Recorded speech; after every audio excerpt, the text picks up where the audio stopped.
Bonjour et bienvenue dans le journal de l'Outre-mer. Inquiétude en Martinique où la sécheresse s'est installée depuis une semaine. La société martiniquaise des eaux impose des coupures tournantes dans tout le département. Exemple à Schellcher, près de Fort-de-France. Depuis dimanche, ils ont commencé. Il n'y a pas d'eau.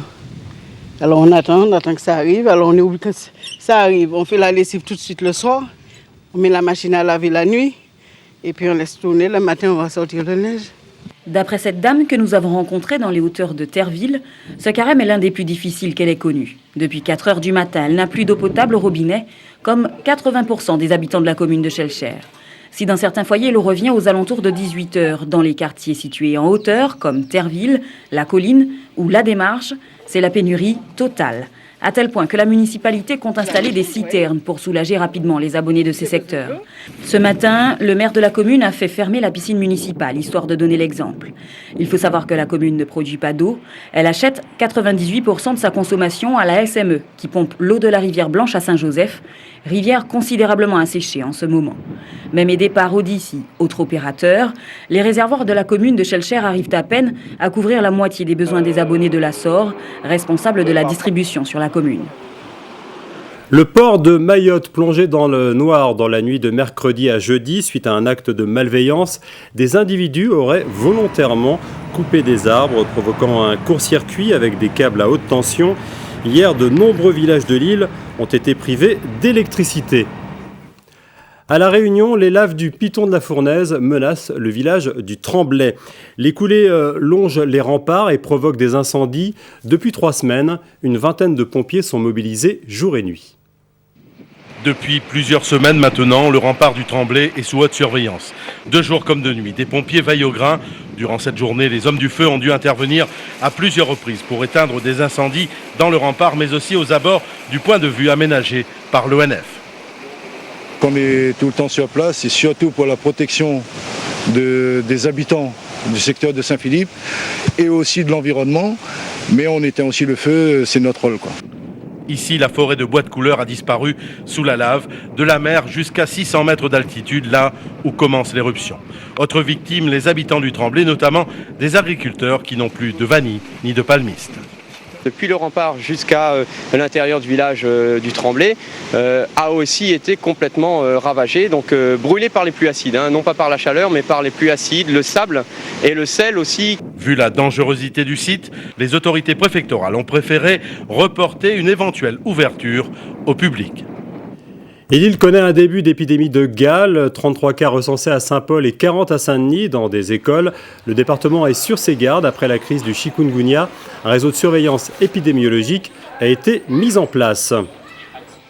Deuxième volet de notre dossier consacré à l'orpaillage clandestin en Guyane. Hier, nous vous parlions de ces chercheurs d'or brésiliens installés dans des camps de fortune à l'embouchure de la Sikini, près de Camopi. Des travailleurs souvent venus avec femmes et enfants. Une trentaine d'enfants sont au village. Pourtant ici, pas d'école, pas de dispensaire. Et la région est minée par le paludisme.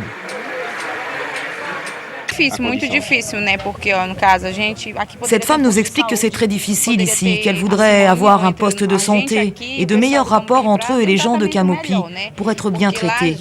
Ils ne sont reçus que pour les urgences médicales. Et son fils est né avec un problème. Pour avoir un accouchement normal, une de ses copines est allée à Camopi faire le suivi médical. Elle n'est pas revenue.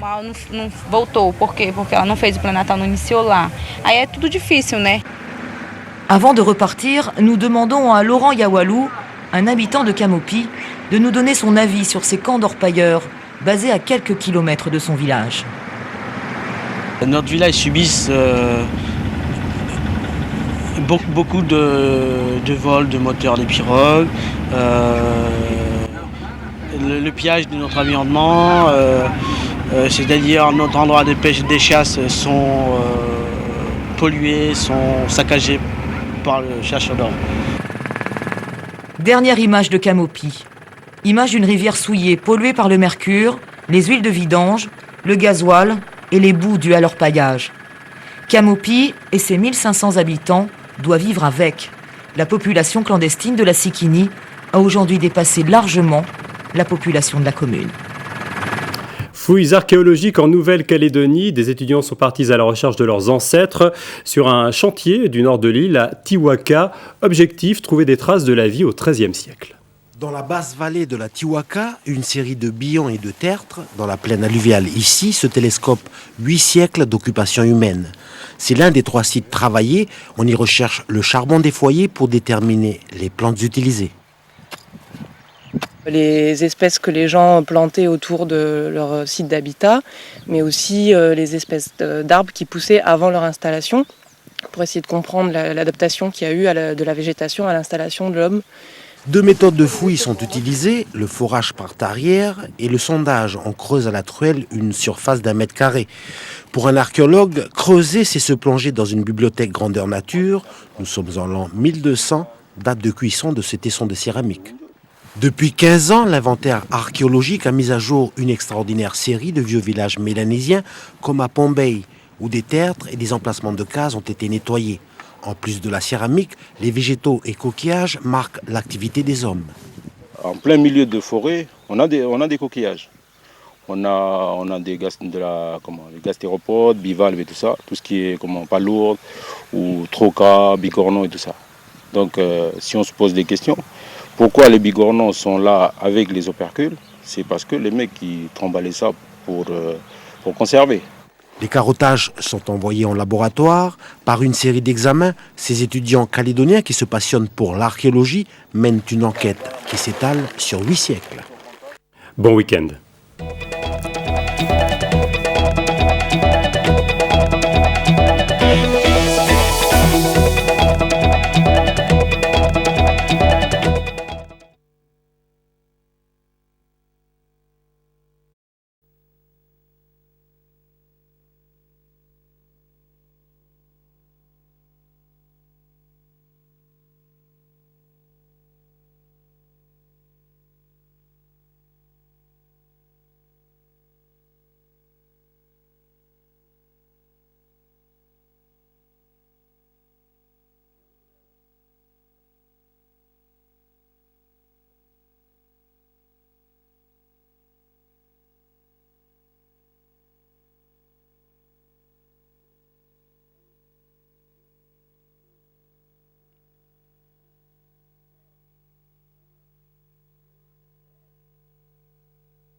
Bonsoir et bienvenue dans le journal de l'Outre-mer. Voici les titres de ce vendredi 20 avril. La piste de Mafate bientôt rétablie. Les habitants les plus isolés de la Réunion doivent patienter jusqu'au 10 mai. Plus d'1,5 million d'électeurs inscrits Outre-mer, un réveil électoral qui pourrait peser dès le premier tour. Saint-Pierre en 3D, l'ancienne capitale martiniquaise détruite par l'éruption de la montagne Pelée, revit grâce au talent des programmeurs. Des centaines de bateaux pris au piège par les glaces au nord de Terre-Neuve, tout près de Saint-Pierre-et-Miquelon. Partis à la chasse aux phoques, ils se sont laissés surprendre. 6 brise-glaces tentent actuellement de les libérer. Stéphane Thériault.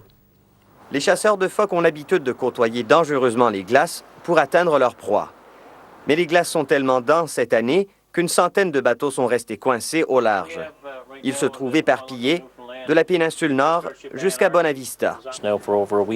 Les conditions sont horribles, c'est difficile, et certains sont pris depuis plus d'une semaine.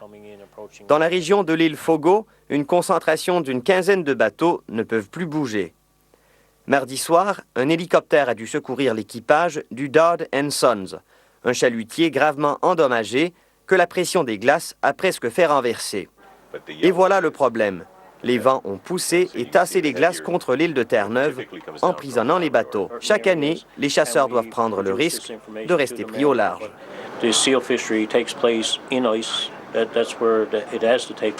La garde côtière a dû mobiliser tout un arsenal de brise-glaces.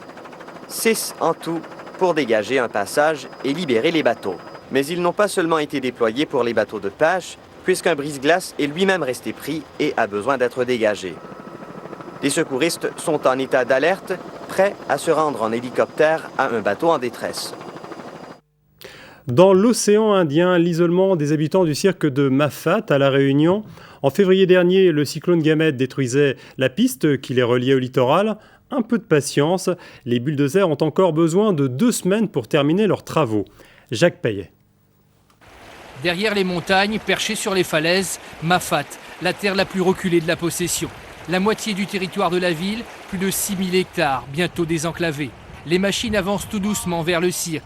Tracteurs à chenilles, niveleuses et autres pelleteuses reprennent le tracé utilisé lors du chantier du basculement des eaux. Les Mafatais, ils nous ont dit, on a pris l'habitude d'utiliser cette piste, on veut que Mafat soit désenclavé. Pour les jeunes, il n'y a pas de problème, ils se déplacent à pied, mais pour les personnes âgées, au bout d'un certain âge, ils sont prisonniers à Mafat. Par exemple, lorsqu'il y a des élections pour venir voter sur le littoral, pour les personnes de 60 ans, 70 ans, il y a un problème. Fini les problèmes aujourd'hui, fini les 3 heures de randonnée pour se rendre en ville. Cette piste va changer les habitudes des habitants du cirque et ils ne cachent pas leur joie. Il n'y avait pas d'autres moyens, il y avait l'hélicoptère, c'est vrai, mais au prix que ça coûte, l'hélicoptère, les gens préféraient faire ça à pied. Mais disons que 15 km à pied pour descendre en ville, il faut compter la journée, remonter c'est impossible, pas dans la même journée. Cette piste va être un nouvel attrait touristique important pour le cirque avec des emplois à la clé. Plusieurs taxiteurs sont prêts à reprendre du service et assurer la desserte jusqu'au bout de la piste. Le coût total de l'opération s'élève à 750 000 €. Seul hic, la ville devra prévoir un budget spécifique pour l'entretien et la remise en état de la piste au lendemain des fortes crues. Je vous propose à présent d'ouvrir, comme chaque soir, notre dossier présidentiel. Au sommaire, l'évolution du corps électoral et l'historique des scrutins outre-mer.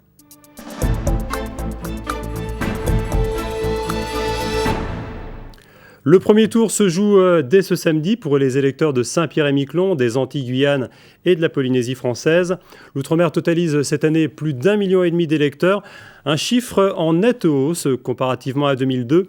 Les explications de Marie Radovic. Une augmentation massive, plus significative qu'en métropole. Sur les listes électorales, près de 200 000 inscrits de plus qu'il y a 5 ans, lors du dernier scrutin présidentiel. Au total, cette année, plus d'1,5 million de Français pourront voter outre-mer. Le plus gros du bataillon électoral se situe aux Antilles et à La Réunion, qui totalise plus d'1 million des inscrits. Avec 23% d'électeurs supplémentaires par rapport à 2002, c'est Mayotte qui arrive en tête du classement, suivi de près par la Guyane et la Réunion. Aux Antilles, les nouvelles inscriptions sont en hausse de 8% en moyenne. Des disparités qui s'expliquent par une natalité plus forte dans certains territoires d'outre-mer, où plus de jeunes arrivent donc en âge de voter. Les raisons de ce sursaut citoyen, l'accroissement de la population donc, ainsi qu'une campagne massive d'incitation à l'inscription. Et la décision d'avancer le jour du scrutin aux Antilles, en Guyane, à Saint-Pierre-et-Miquelon et en Polynésie française a certainement joué dans ce regain d'intérêt. Difficile en effet d'avoir l'impression que son vote compte quand dans l'Hexagone, les bureaux sont fermés depuis longtemps et les résultats partiels déjà connus. En 2002, on a ainsi enregistré un taux d'abstention de 53% en moyenne outre-mer, avec des pics aux Antilles et à Saint-Pierre-et-Miquelon où près de 6 inscrits sur 10 ne se sont pas déplacés lors du premier tour. Cette année, les habitants de Guadeloupe, Guyane, Martinique, Polynésie et Saint-Pierre-et-Miquelon seront donc les premiers à voter. Ils sont appelés aux urnes les samedis 21 avril et 5 mai, soit un jour avant la métropole et le reste de l'outre-mer. Et quelle part le vote outre-mer va-t-il prendre dans cette élection ? Depuis 1981, les électeurs ultramarins font souvent des choix différents de ceux de la métropole en fonction de critères politiques locaux. L'abstention est aussi plus forte. Retour sur les 4 derniers scrutins présidentiels avec Nathalie Nouzière. François Mitterrand est élu président de la République. Quand François Mitterrand devient président de la République, ce n'est pas grâce aux voix de l'outre-mer, car tous les dom-toms, sans exception, ont voté pour Valéry Giscard d'Estaing. Battu en métropole, il obtient plus de 72% des voix outre-mer, un vote qui peut s'expliquer par la crainte de l'indépendance. Beaucoup de personnes qui localement votaient à gauche voyaient en François Mitterrand le candidat qui conduirait, sinon à l'indépendance, du moins à l'autonomie, l'antichambre de l'indépendance. Et donc beaucoup d'électeurs se sont prononcés sur cette base-là. Or, il se trouve qu'après l'arrivée de François Mitterrand au pouvoir, eh bien, cette question institutionnelle a perdu de sa centralité, ce qui explique les résultats qu'on a eus en 1988 avec les très bons résultats réalisés par François Mitterrand. Vive la Martinique! Vive la République. Effectivement, en 1988, les Antilles-Guyane, la Réunion, la Polynésie et Mayotte votent comme la métropole pour François Mitterrand. Le président sortant est allé mener campagne dans les DOM. L'augmentation des prestations sociales, la promesse de l'égalité avec la métropole joue en sa faveur. C'est vrai qu'en 1988, il y a un vote autour de l'égalité sociale. Plus d'égalité et bien moins de parité. Donc ce qui l'emporte, c'est la candidature de François Mitterrand largement au second tour. Mais en Nouvelle-Calédonie, les circonstances sont particulières. Prise d'otages à Ouvéa, intervention du GIGN entre les deux tours. Le territoire est au bord de la guerre civile. Le FLNKS appelle au boycott des élections. Seuls les anti-indépendantistes votent. Ils choisissent Jacques Chirac à 90%. 1995, l'outre-mer est partagé. Les 3 DOM les plus peuplés, la Réunion, la Guadeloupe et la Martinique, votent pour Lionel Jospin. La Guyane, Mayotte et les collectivités du Pacifique choisissent Jacques Chirac. Pour se déterminer, les électeurs d'outre-mer semblent prendre en compte leurs préoccupations locales plutôt que nationales. 2002, l'outre-mer ne fait pas les mêmes choix que la métropole. Au premier tour, pas de phénomène Le Pen, mais des particularités. La Guyanaise Christiane Taubira, première femme de l'outre-mer à se présenter, obtient un score exceptionnel dans son département. La Réunion donne à Lionel Jospin son meilleur résultat de toute la France. Mais surtout, la Martinique et toutes les autres collectivités choisissent clairement Jacques Chirac. Au second tour, le président sortant obtiendra un résultat encore plus fort qu'en métropole, plus de 90%. Cependant, ce vote, comme les précédents, est marqué par une forte abstention outre-mer, car les enjeux politiques nationaux semblent souvent lointains. Il n'y a pas de clivage gauche-droite ici en Polynésie française, il y a un clivage autonomiste indépendantiste, si bien que les partis politiques métropolitains n'ont aucun prolongement ici. Et les problèmes et les programmes présentés par les partis politiques métropolitains ne concernent absolument pas la Polynésie française. Donc il y a un réel désintérêt de la politique nationale. Dans ces conditions, les 1 500 000 électeurs de l'outre-mer peuvent-ils infléchir les résultats nationaux ? Pour que l'outre-mer puisse pencher la balance dans un sens ou dans un autre, il faudrait que plusieurs conditions soient réunies. D'abord, que le vote soit extrêmement serré en métropole, et ensuite qu'il y ait une forte mobilisation outre-mer en faveur d'un candidat. Ce qui est rarement le cas, puisque traditionnellement, outre-mer, on vote moins qu'en France métropolitaine pour l'élection présidentielle. Cette année encore, la participation sera l'une des principales inconnues de cette élection présidentielle outre-mer. Et je vous rappelle que dès dimanche 18h sur rfo.fr, vous trouverez les chiffres de participation du premier tour et dès 20h, les résultats région par région. À La Réunion, braquage au sabre en série, 4 agences immobilières braquées en 4 jours pour des butins dérisoires. Il s'agirait des mêmes malfrats. Ils laissent derrière eux des employés terrorisés. Jean-Claude Touahir et Idi Abidi. C'est cette agence de Saint-Denis qui a été la première cible des malfaiteurs. C'était samedi matin, vers 11h. Et elles sont donc revenues à 2, apparemment, cagoulées, avec un sabre, et menaçant une de mes employés assez... pas très bien, prêt à passer à l'acte. Les braqueurs repartent avec un maigre butin, 810 €. Lundi après-midi, c'est sans doute les mêmes qui s'en prennent cette fois à 2 agences de Sainte-Marie avant de s'attaquer à celle-ci, située à Sainte-Clotilde. Là, ils menacent la secrétaire qui se trouve seule à l'agence et repartent avec son portable et quelques euros. J'ai senti tout de suite que elle allait avoir du mal à vivre les jours à venir. Personnellement d'abord et puis professionnellement. Depuis cette série de braquages, ces agences immobilières ont décidé de renforcer leur système de surveillance et surtout de ne plus accepter d'argent liquide. On va demander à tous nos locataires d'aller payer leur loyer directement à notre banque, en dépôt d'espèces. Pour l'heure, les malfaiteurs n'ont toujours pas été identifiés. Il faut dire qu'ils ont laissé très peu d'indices aux enquêteurs. En Guyane, nouveau saccage dans un établissement scolaire. Les vandales ont profité des vacances de Pâques. 7 classes de cette école primaire sont complètement souillées de peinture. Ils se sont même attaqués aux cahiers. Les jeunes élèves ont tout de même été accueillis cette rentrée. En Guadeloupe, à présent, des salons de massage très spéciaux. Une esthéticienne a été mise en examen pour proxénétisme aggravé. Les autres salons de beauté craignent la mauvaise publicité. Jean-Charles Théobald et Rémi de France. C'est ici à l'espace Habitation que les policiers ont effectué une descente mercredi soir. La justice s'intéresse de près aux activités de ce centre de bien-être et de massage depuis juin 2006. Visiblement ici, la frontière était très mince entre le massage de détente et le massage coquin. Des prestations allant de 80 à 130 € assurées par 6 filles qui recevaient en moyenne 4 à 5 clients par jour. Elles ont toutes été placées en garde à vue au SRPJ durant 48 heures, puis remises en liberté. Quant à la tenancière du centre, elle a été mise en examen pour proxénétisme aggravé. Depuis quelques années, il est courant que les instituts de beauté proposent des massages de relaxation et de détente. Les esthéticiennes craignent que cette affaire ne jette le discrédit sur leur profession.